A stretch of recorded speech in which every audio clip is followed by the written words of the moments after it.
Welcome back to our channel, guys.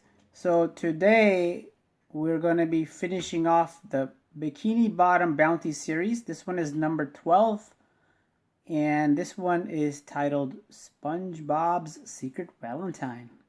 Let's check it out. So SpongeBob's Secret Valentine is written by David Lewman and illustrated by Heather Martinez. Ready, Gary? asked SpongeBob. His pet snail looked up and blinked. Okay, fetch, yelled SpongeBob as he lobbed a ball of kelp over Gary's head. Meow, said Gary, watching it fly by. Good effort, Gary, said SpongeBob enthusiastically. Sandy walked up with the kelp ball splattered all over her helmet. Howdy, SpongeBob, is this yours? Sure is, Sandy, he said. Want to play fetch with Gary and me? Sandy scooped the blob off her helmet and tossed it to him. Sorry, SpongeBob, but I have to get home and make a special Valentine for tomorrow. Adios. Did you hear that, Gary? said SpongeBob. I bet that special Valentine Sandy's making is for me. I better start making one for her. You like Sandy? bellowed Patrick, who had crept up behind SpongeBob, startling him. Of course I like Sandy, Patrick. She's my friend. No, I mean you really like her, said Patrick. If a boy gives a girl a Valentine, it's a really huge deal. SpongeBob looked puzzled. What do you mean? Now you'll have to spend all your time with Sandy, and you won't have any time for your friends, explained Patrick. Oh, SpongeBob, I'll miss you, little buddy. With that, he ran off crying. Patrick, wait, come back, SpongeBob turned to Gary and shrugged. You know, Gary, it's hard to believe, but I think Patrick might be wrong. On the other hand, I really don't want to lose any friends. SpongeBob thought hard, then he snapped his fingers. I know, I'll ask Squidward. SpongeBob knocked on Squidward's door.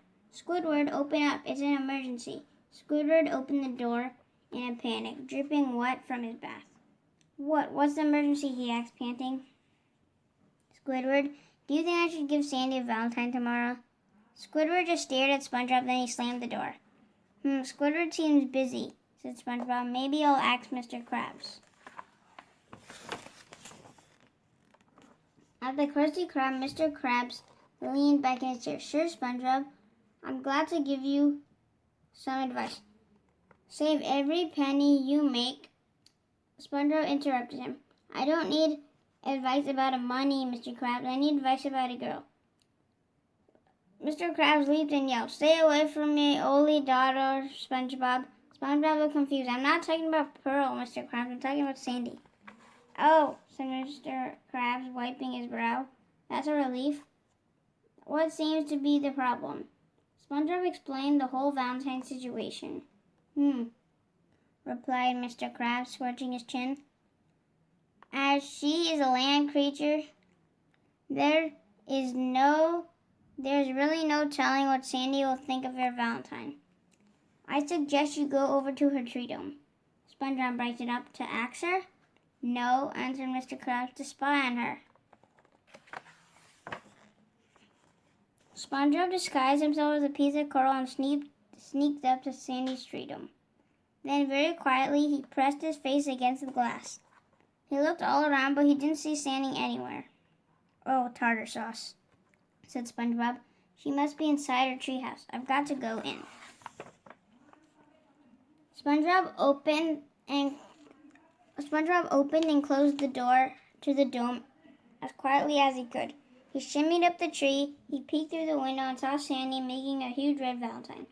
Suddenly her nose twitched. I smell salt water, she said. Either my dome sprung a leak or there's an intruder. SpongeBob scrambled down the side of the tree and out of the dome as fast as he could. He could hear Sandy behind him yelling, You'll never get away, you thieving varmint. But he did get away, just barely.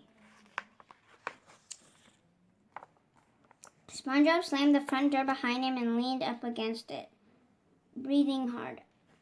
I've got to get to work, he told Gary. Sandy's making me the biggest Valentine I've ever seen. I don't care what Patrick says. I'm going to make one for her.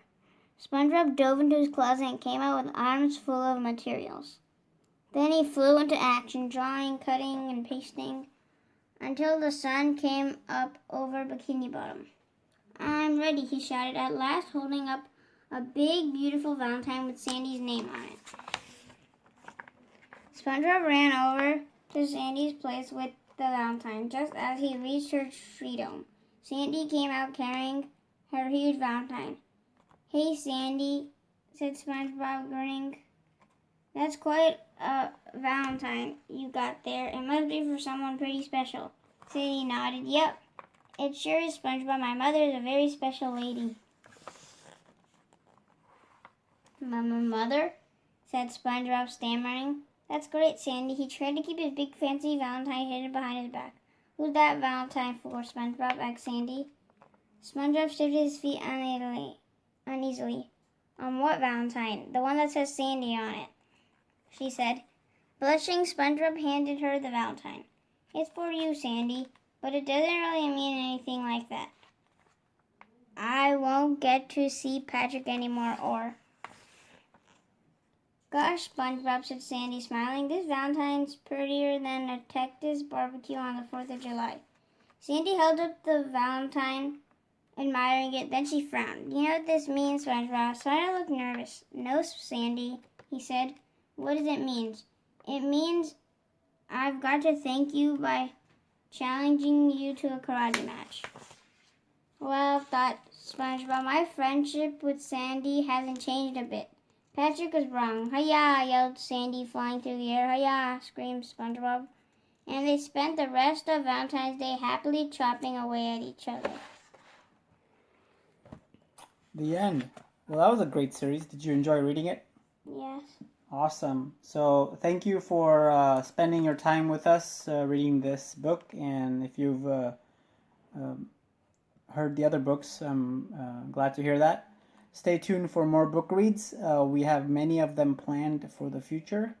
We'll also be doing some random books in between, some gaming videos. We'll see. We're still trying to figure out things to do and add. So, but just wanted to thank everybody for spending time with us. Hope everybody's safe, staying healthy, and try to help somebody that's in need. Okay? Take care, guys. Have fun. Bye.